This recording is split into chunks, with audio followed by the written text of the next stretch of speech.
Bien,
merci beaucoup. Bonsoir, Djambo, Mbote, Kouti, Miatiki, Mwalegeli, Bouni, Amakuru et Obidje Maruka et enfin Yendekeno. Pour tout ce monde-là qui nous suit par l'instant, vous êtes sur votre chaîne de l'espoir et surtout dans votre émission Renaissance africaine, qui est une émission qui prend la dignité des valeurs authentiques de l'Afrique et qui vous rappelle les très grands moments qu'a traversé notre terre-mère Kama ou Al-Keboland, d'apogée. Et si qu'il y a même des grandes figures, hein, donc le pharaon, l'homme d'Ishango, les Amazones de Guinée, les empereurs et les grands rois qui ont fait de l'histoire de l'humanité ce qu'elle est aujourd'hui. Mais pourtant, Sarkozy nous a remis un jour à Dakar en question, soit disant que l'Afrique n'est pas assez entrée dans l'histoire. Et comprenez que, comme on le dit toujours, tant que l'histoire sera écrite par le chasseur, l'histoire du lion ne sera pas connue.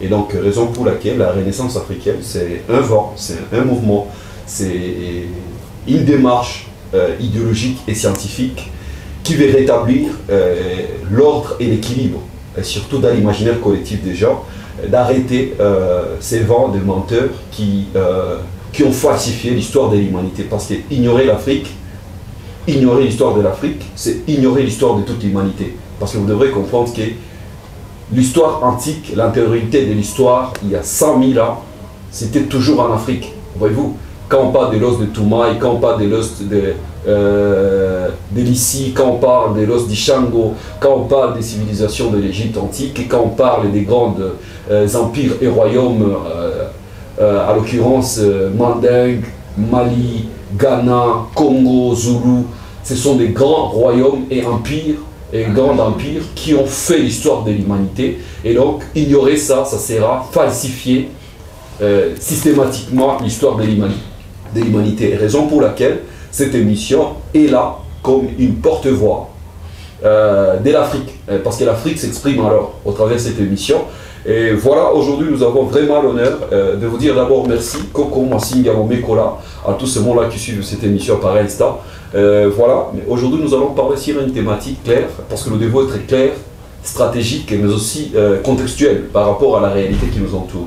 Et il y a même un programme que l'Union africaine était en train de mettre en place, parce qu'ils étaient en train de se poser des questions concernant les conflits en Afrique qui persistent devant des moyens colossaux, car la communauté internationale, toutes les structures juridiques, à l'occurrence CPI, je ne sais pas, beaucoup de structures réellement qui sont dans cette démarche de résolution des conflits, mais en Afrique ça ne marche pas.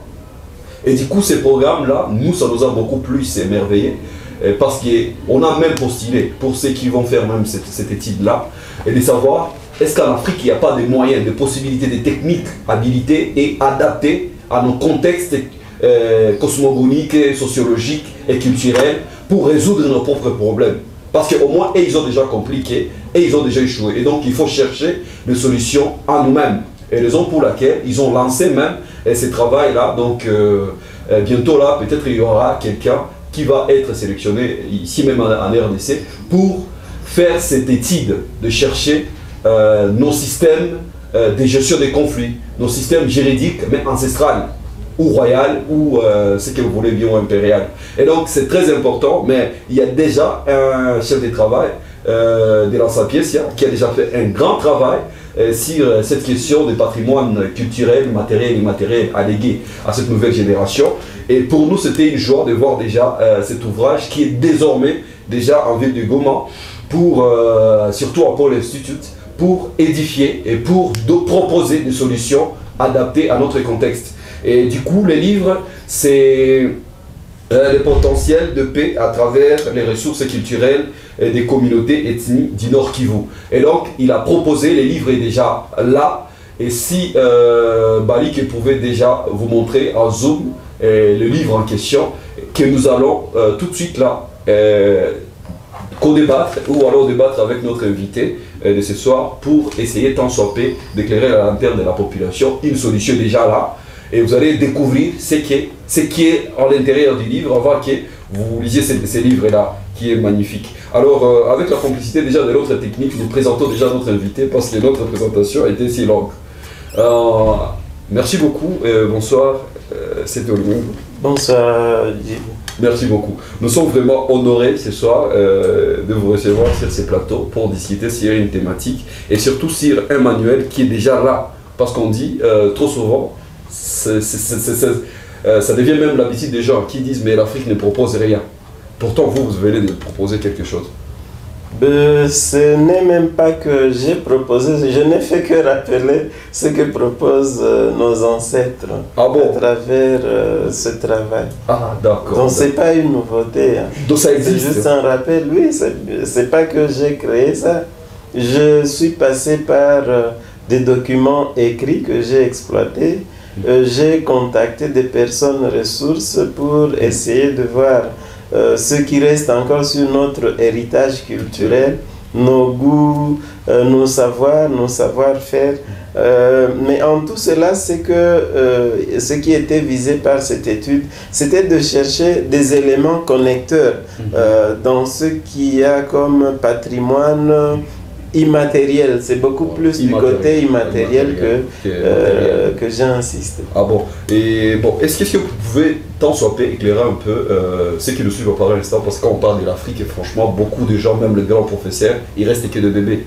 Mais quand vous parlez des patrimoines immatériels, vous faites allusion de quoi? Je disais, il y a d'abord le patrimoine culturel qui est bien cet ensemble de tout notre héritage culturel qui englobe aussi bien les aspects matériels qu'immatériels. Alors cela fait référence à ce que nous savons faire, à ce que nous faisons, à nos goûts, à nos manières de faire et de vivre.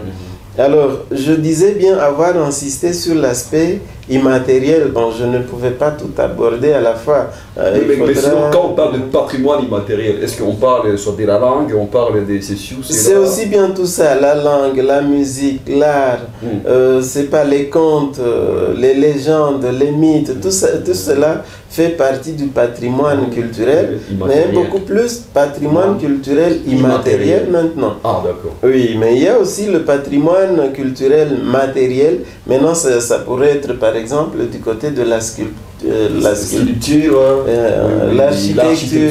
voilà, là c'est du côté l'armement matériel, tout à fait. La défense et tout le reste. Alors, en parlant alors de votre livre, enfin, votre livre, le potentiel de paix à travers les ressources culturelles des communautés ethniques du Nord Kivu.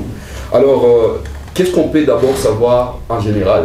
Qu'est-ce qui vous a motivé pour faire ce livre? Ce qui m'a motivé est que, bon, je trouve qu'il y a des auteurs qui écrivent sur leur culture de façon particulière. Par exemple, un Mouchi qui écrit sur les Bashi. Là, je vois par exemple l'abbé Kagaragu avec les Migani Balibantu.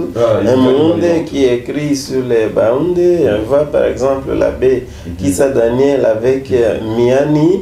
Un Munande Tatsopa par exemple qui écrit sur les Manande, ainsi de suite. Alors, tout cela nous est nécessaire.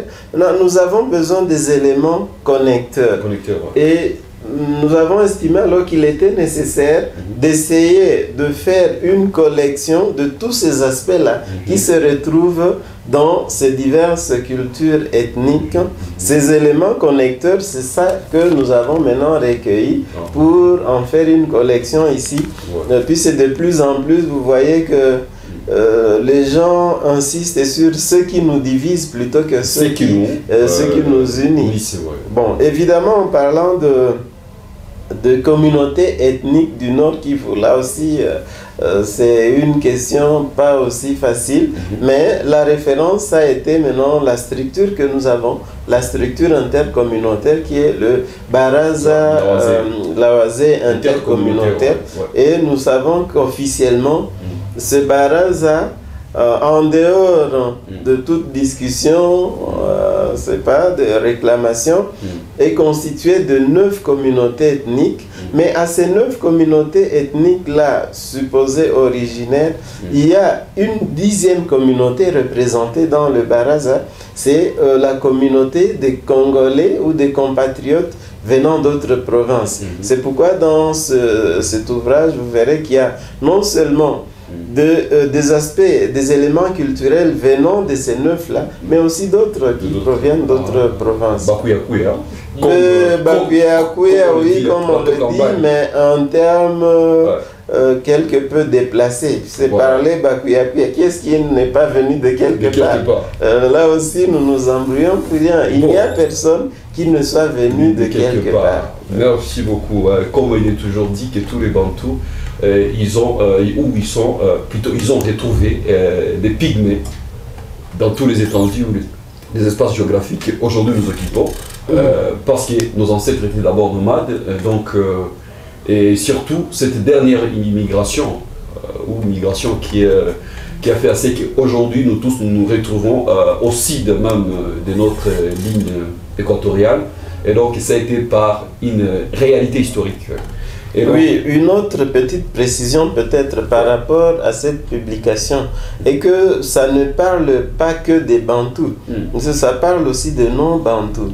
Oui, dans la mesure où tout le monde est là, tout le monde est concerné. Ce qui m'intéresse, c'est les aspects de cette culture, de ceux qui sont appelés Bantous, de ceux qui ne le sont pas, ceux qui ne sont pas ainsi qualifiés. Tout cela, nous essayons d'en parler. D'accord, et nous en parlons parce que c'est une urgence, c'est comme l'avait dit Kwame Nkrumah, Africa must unite, et donc nous devons nous unir, nous devons réunir et unir le peuple de l'Afrique, et surtout tous les afro-descendants même des Caraïbes, du Brésil, des Jamaïques, des Mexique et des États-Unis, et même ceux des diasporas, ils doivent comprendre ce qu'encore avait dit Marquis Garvey: tant que l'Afrique ne sera pas unie, forte et puissante, partout sera l'homme noir, il ne sera jamais respecté.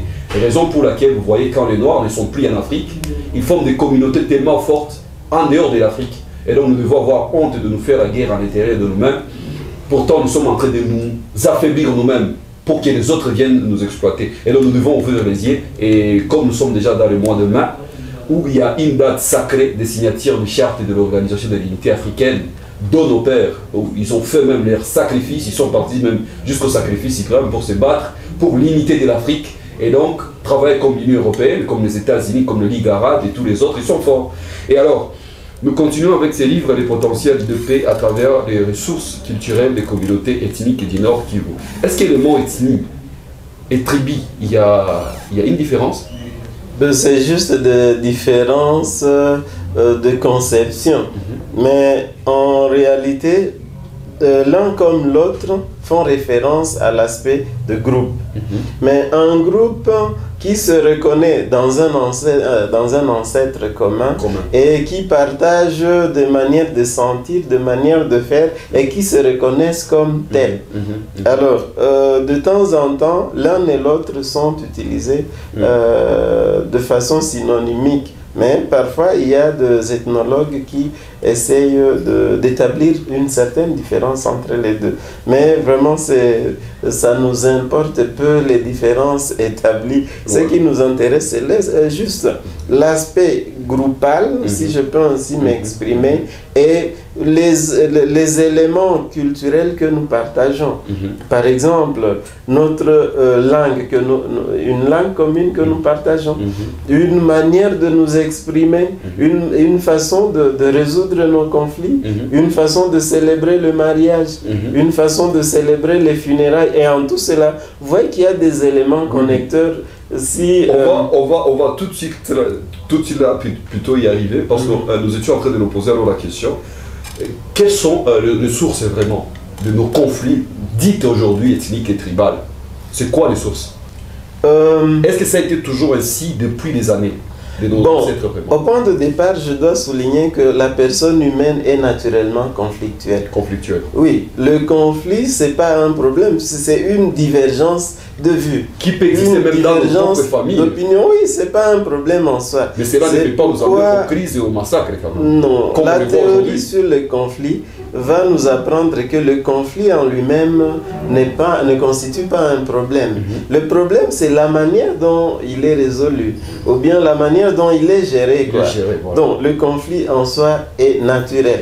Donc, c'est pas un problème que nous soyons en conflit.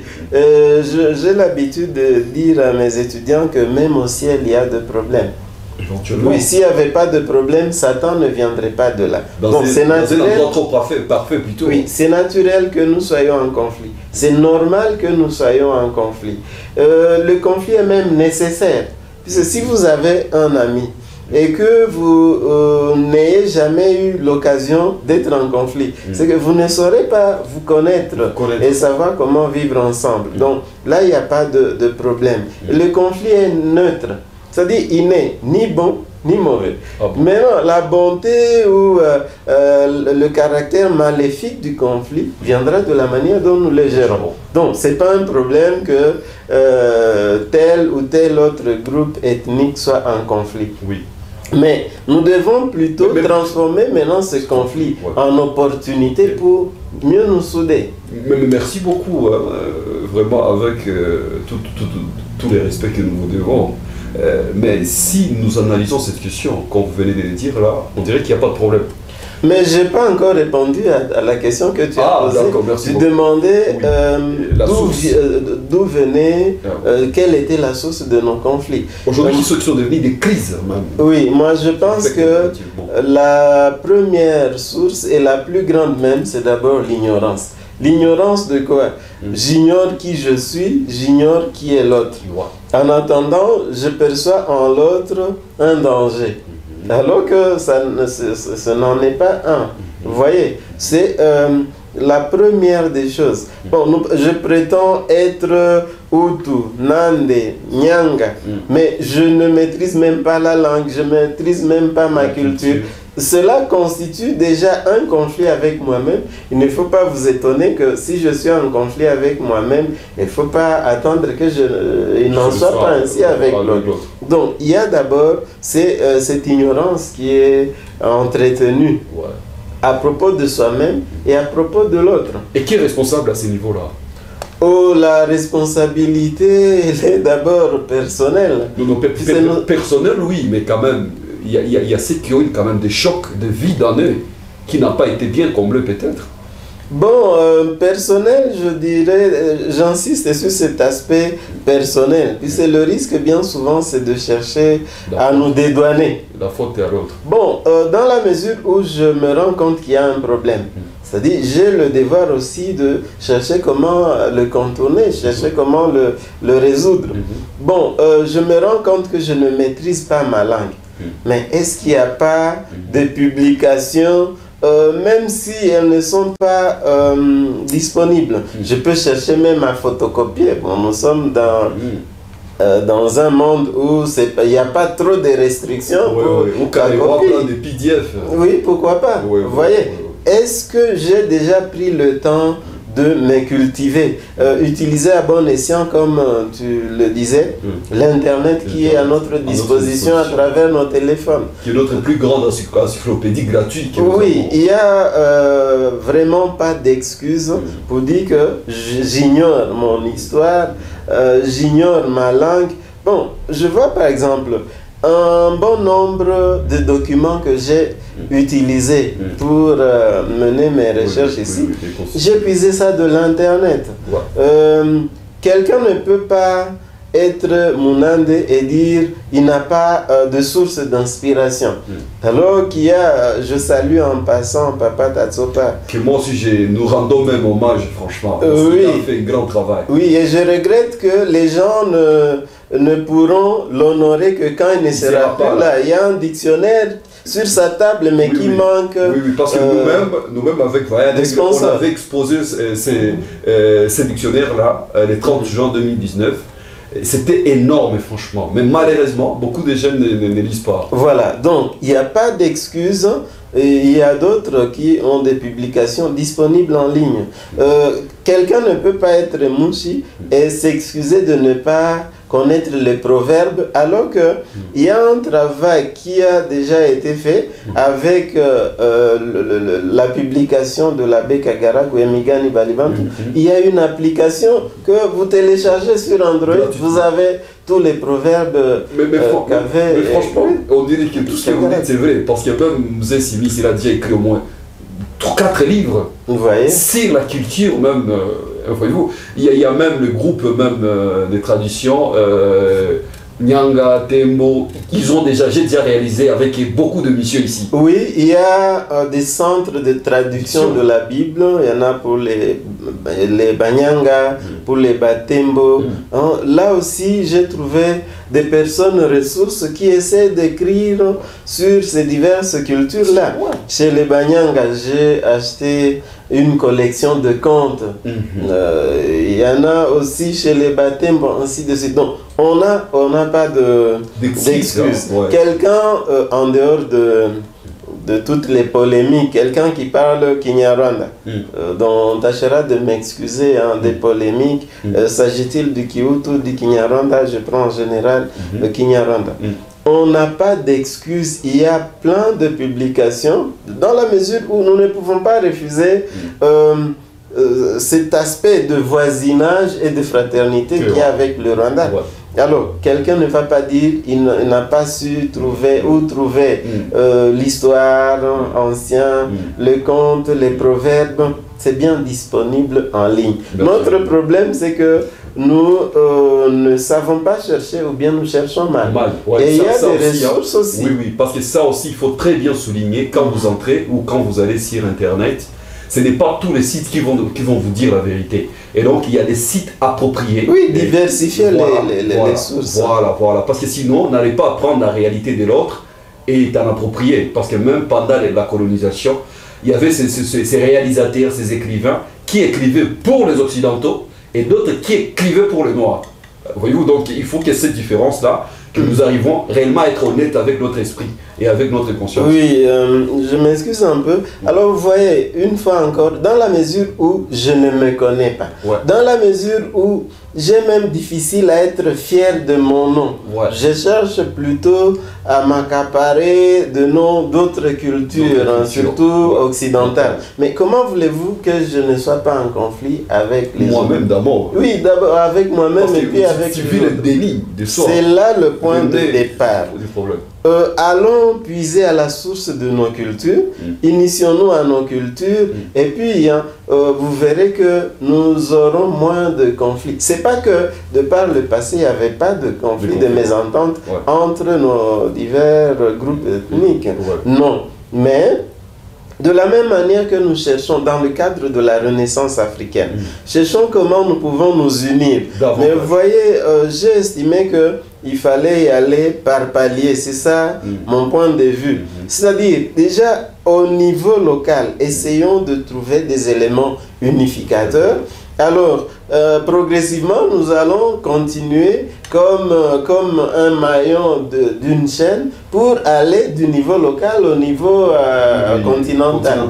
Mais sinon, est-ce que quand on réalise cette question, même sur la géopolitique, même sur la question de la géopolitique régionale, est-ce que vous pensez que l'énergie qui tend vers notre unification est égale à l'énergie qui tend vers notre division?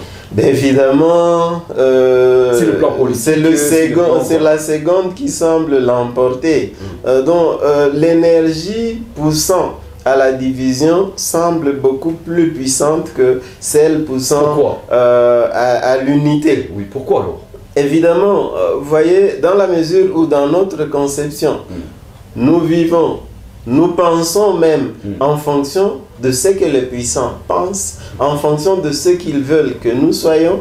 Vous voyez même que, curieusement, vous vous rendrez compte que même pour être au courant de nos cultures, j'ai beaucoup puisé du côté des étrangers qui ont écrit sur nous. Bon, vous voyez les amis par exemple qui font la philosophie. Vous verrez quelqu'un passer son temps, c'est pas sur 10 étudiants, vous trouverez 9 qui ne parlent que de la philosophie occidentale, comme si on n'en a pas chez nous. Ainsi de suite. Kamadou, Ampaté, Ba, oui. Ils ne sont pas là. Non, ils vont vous dire, mais qu'est-ce qu'ils ont dit de nouveau? Ils n'ont fait que répéter ce que Aristote avait dit. Bon, est-ce qu'ils ont déjà lu même ce qu'ils ont dit? Voilà, donc il y a ce problème-là d'être limité. Nous pensons que ce que l'Occident a déjà fait, bon, nous n'avons plus rien à apporter. Ils ont déjà créé la roue, il faut tourner avec. Ou bien que nos ancêtres n'avaient rien fait. Franchement, à travers cette publication, juste une ébauche, mais qui demande que un travail supplémentaire soit fait, un travail de vulgarisation, peut-être, nous en parlerons. Comment transformer ce qui est dit ici en moyen facilement accessible sur base de notre contexte où les gens ont difficile à lire.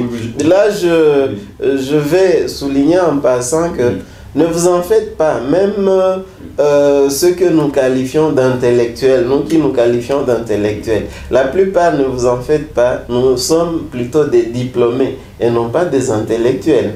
J'ai en 2014 fait un test lors de la rencontre de toutes les universités et instituts supérieurs de la province à l'occasion de l'exposition des œuvres d'esprit. Nous avons fait un test juste en exposant des livres pendant 3 jours. Et après, vous vous rendrez compte que sur une centaine de personnes que j'avais essayé de contacter pour demander qui s'était procuré dans l'un ou l'autre document publié par les scientifiques du Nord Kivu. Il y avait difficilement 8% qui s'en étaient procurés. Vous imaginez? Donc, à force de ne pas être un avec soi-même, on n'arrive même pas à reconnaître les efforts des autres. Non. Donc, ça crée déjà une séparation. Oui. Et pourtant, si vous prenez ces documents que vous pensez ne pas être tellement scientifiques, ça constituerait pour vous un objet d'étude maintenant pour apprendre aux gens comment ils peuvent publier de façon perfectionnée. C'est tout ce que nous ne faisons pas. Et en réalité, la réalité est que comme certains le disent, vous voulez cacher quelque chose à un nègre, mettez-le dans un livre. Mais nous allons passer par divers canaux pour vulgariser. Mais nous commençons par écrire notre propre histoire. Comme l'avait bien dit notre ancêtre Patrice Emery Lumumba. C'est à nous d'écrire notre propre histoire. Nous vous encourageons franchement d'avoir contribué avec une bonne foi. Alors, nous posons une autre question. Pourquoi et qu'est-ce qui vous a beaucoup plus motivé pour d'abord donner l'intitulé de cet intitulé d'abord, les titres? Cet intitulé signifie que, en dépit de nos divergences, nous avons des éléments qui peuvent nous aider à être unis, toujours dans nos cultures, derrière lesquelles nous nous cachons pour dire que nous sommes différents. Bon. Si carrément, vous pouvez nous donner quelques exemples pour que nous soyons quand même ce qu'on dit, learning by doing. Et donc, qu'on apprenne en agissant. Bien, je prends un exemple. Vous voyez, qu'est-ce qu'on dit des Baoundés? On dit des Baoundés qu'ils aiment tellement la viande qu'ils ont cédé leur territoire aux immigrés. Vous voyez? Bon, bien souvent, lorsqu'on cherche à taquiner le monde et on lui dit ça, alors qu'en réalité, qu'est-ce que ça signifie? Ça signifie en réalité que le monde est hospitalier. Il a accueilli les gens sans pour autant tenir compte de leur... je dirais, ils n'étaient pas primo-arrivants, ils l'ont trouvé là-bas. Donc, c'est pas donc Nimujinga Aiko Jinga comme tel, mais plutôt c'est une marque de son hospitalité. Vous voyez, c'est un élément unificateur. Le fait que dans nos divers villages, il y a bien souvent le baraza, le lubunga, les kianda. Là, le soir, les sages du village se mettent pour essayer d'évaluer la journée, pour accueillir les visiteurs. Et il n'y manque jamais à manger en principe. Cela veut dire que tout voyageur qui entre, qui arrive au village ne peut pas manquer à manger, ne peut pas manquer ou dormir. Mais c'est des éléments unificateurs. Et ce n'est pas dans des hôtels ou... Non, non, non, non. Et il n'y a pas à faire payer quoi que ce soit. Non. Si vous allez chez les éleveurs Tutsi, il y a cette culture-là, on dit Kugaba. C'est-à-dire, quelqu'un a un troupeau de vaches, et de temps en temps, il en offre une à son voisin. Vous voyez?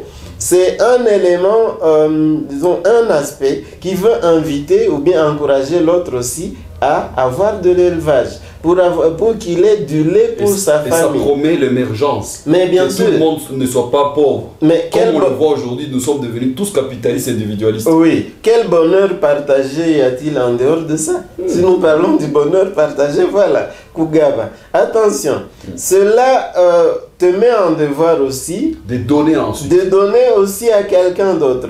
Mais lorsqu'il t'offre une vache, tu viens aussi pour dire merci avec une bière, une cruche de bière. Voilà, le bonheur partagé. Donc, je ne sais vraiment pas comment, chez tous les peuples, il y a ces aspects unificateurs. Maintenant, dans les proverbes, vous allez en trouver tellement. Si en Kinyarwanda, on dit c'est-à-dire un homme seul n'existe pas. Les Baoundés vont dire un village qui n'est tenu que par un seul homme. Ça, c'est un village disparu. Et moi, je connais un autre, Bourakimango. Ça, je l'ai appris énormément. Oui, chez les Banyanga. Et puis Ntamloumeyene, chez les Bachi. Donc, vous voyez, ces proverbes-là, vous savez que ce sont des sentences que les ancêtres essaient de formuler sur base de toute une expérience. Donc, tout cela, ce sont des aspects unificateurs. Quand nous allons dans l'organisation même de la cour royale, vous voyez, le roi, ce n'était pas un despote comme tel qui était là pour marcher sur ses sujets. Non, il était là pour garantir la prospérité de ses sujets. C'est pourquoi celui qui doit être proclamé roi, il faut qu'il soit venu au monde avec des grains dans son poignet. Ces grains-là, c'est notamment le grain de sorgho, l'éleusyne. C'est que en Kinyarwanda on appelle les mbuto yumwami, c'est-à-dire ce sont les graines du roi. Mais pourquoi ces graines-là? C'est-à-dire que le rôle du roi, c'est pour assurer le bonheur, la prospérité de son peuple, l'abondance. Voilà, c'est ça son rôle. Donc, alors, ce peuple-là, ce n'est pas un seul peuple qui doit bénéficier de sa protection. Mais pardon, nous ne sommes pas en politique, mais quand même parlons un peu de ça. Par rapport à aujourd'hui, est-ce que aussi nos présidents viennent au pouvoir avec des signaux? Bon, dire que nous ne sommes pas en politique, au fait, la politique, c'est quoi? Dans la mesure où politique veut dire gestion de la société. C'est pas que nous ne pouvons rien dire tout en disant que nous nous excluons de la politique. Donc nous sommes déjà. Alors, nos chefs sont-ils encore dans cette démarche-là de bonheur partagé? On n'en a pas souvent l'impression. Oui, et bien souvent on sent que c'est plutôt le chacun pour soi. Bon, la seule preuve, essayez d'aller vérifier dans le cabinet de chacun de nos chefs. Ça va nous donner l'image de ce qu'il est. Qui sont ses collaborateurs dans son cabinet? Alors nous saurons. D'accord, donc on veut déjà comprendre. Alors, nous sommes en train d'étendre vers, franchement, à la fin. Alors, nous voulons aussi nous poser une autre question. Pourquoi est-ce que vous avez choisi un style afrocentré, comme on le dit aujourd'hui, où l'Afrique veut parler d'abord de ses propres valeurs, veut parler d'abord de soi-même? Parce qu'aujourd'hui, si on veut parler, c'est pour les mondes, tous les scientifiques modernes. hein, pour que le monde les découvre. Mais quand on les pose alors la question, vous parlez, c'est vrai, de la France, des Descartes, des, je ne sais pas, de Rousseau, mais ça, on en a déjà écouté assez. Mais pourquoi est-ce que vous avez alors choisi un style beaucoup plus qui valorise l'Afrique? C'est quoi qui est caché? Bon, il est vrai que de notre temps, il est nécessaire d'être des citoyens du monde. Mais avant d'être citoyen du monde, on est ce qu'on est d'abord. On vient d'abord d'une famille et d'une communauté. Alors, en ce sens-là, et puis vous voyez que l'Afrique, tout en étant le berceau de l'humanité, le berceau de la science, il est devenu maintenant la risée de tous les peuples.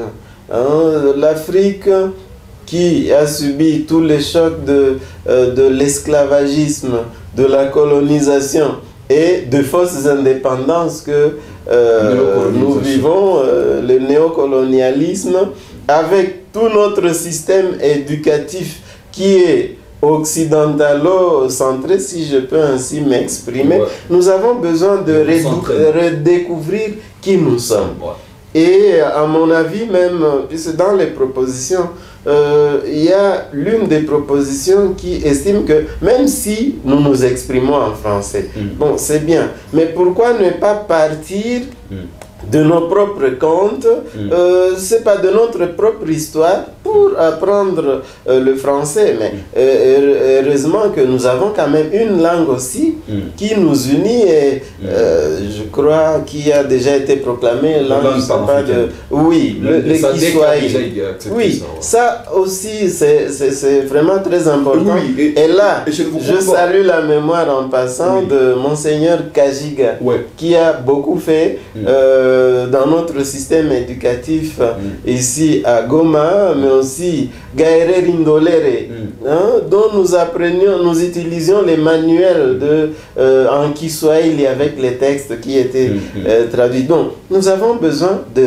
découvrir qui nous sommes et qui nous sommes tout en essayant d'éviter ce qui nous divise. Puisque nous avons déjà suffisamment d'opposition que on n'en a plus besoin. Nous avons besoin de ce qui nous unit et ça, nous n'allons pas chercher dans la culture des autres.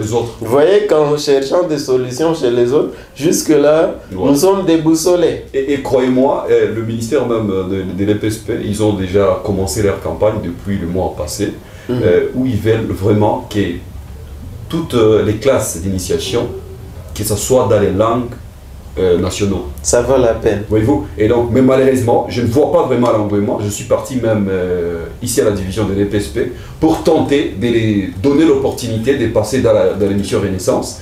Franchement, on dirait qu'ils sont aussi dans une démarche pardon, je m'excuse, des ONG. C'est quand il y a le financement qui doivent agir. Ils attendent que ce soit la Belgique. Et franchement, nous dénonçons ça s'il y a une autorité du ministère de l'EPSP, ici même à Goma. Vous devez faire attention parce que nous sommes conscients de ce qui se passe et donc vous devrez attiser ces faits parce qu'il n'y a que ces faits-là qui doivent nous donner et nous redonner encore notre identité. Et ce ne sont pas les moyens qui manquent. Juste pour rééditer ou même faire des copies de Usiki Habari de jadis ou bien Kamusi, ça existe, c'est juste une question d'éditer, ça ne demande pas beaucoup de moyens. Alors donc nous dénonçons ça et vous devrez faire vraiment en sorte que ces programmes-là accélèrent.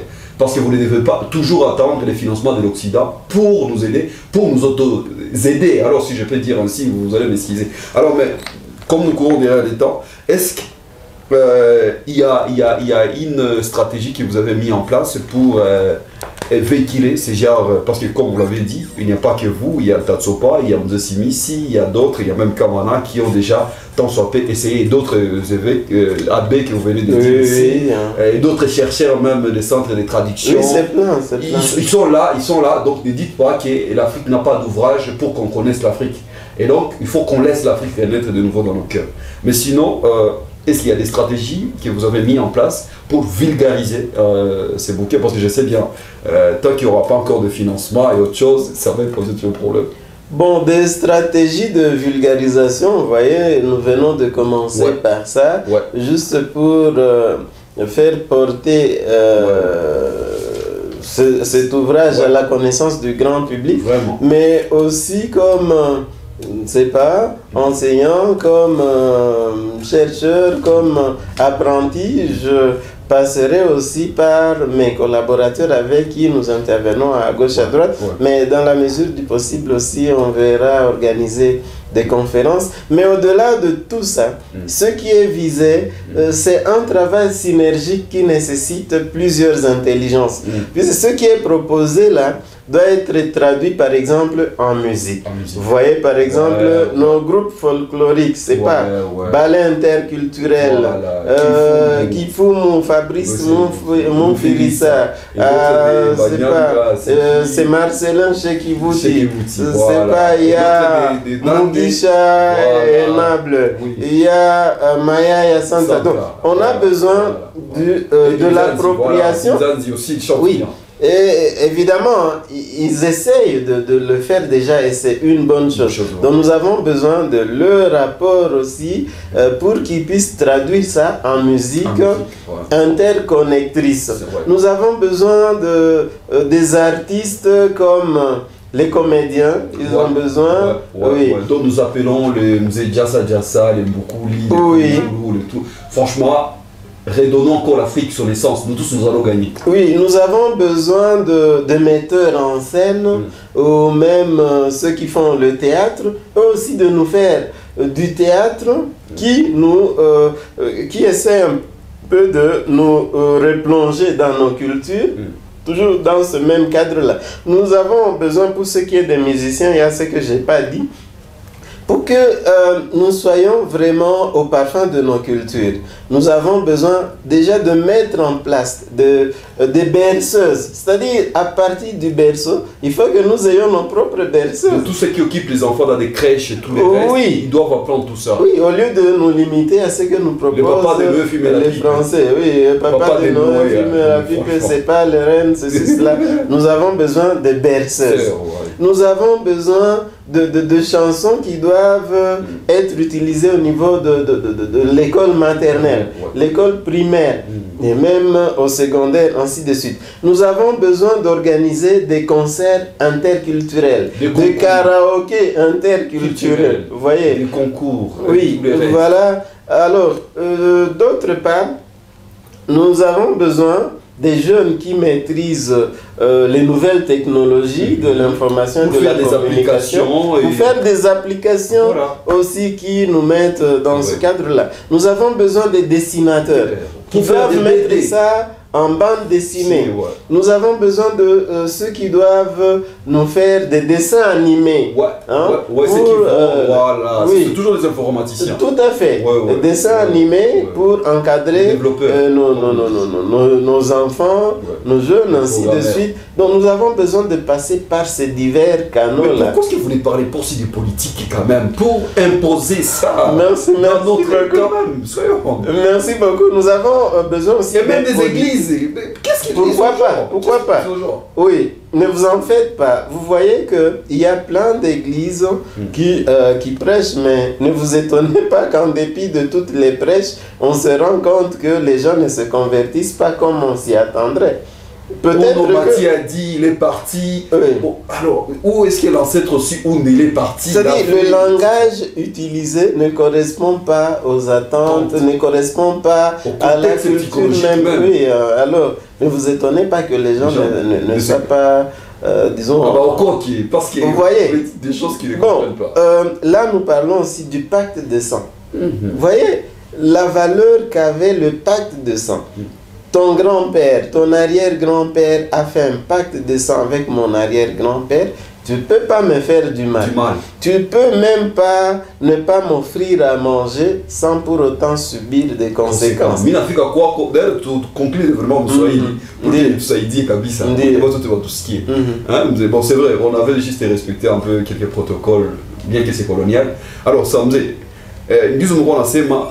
kama tate yangu na tate yako balisinyaka pacte ya sang, nikifika kwako nipatie chakula na unevicha, unapaswa paye consequence. Pale unapaswa pata yenye bamushi bataita jihango, yenye banyaranda bataita gihango, ainsi de suite. Ni kusema kama unanima chakula na japo uko naye utapata problem, au risque meme ya kufa.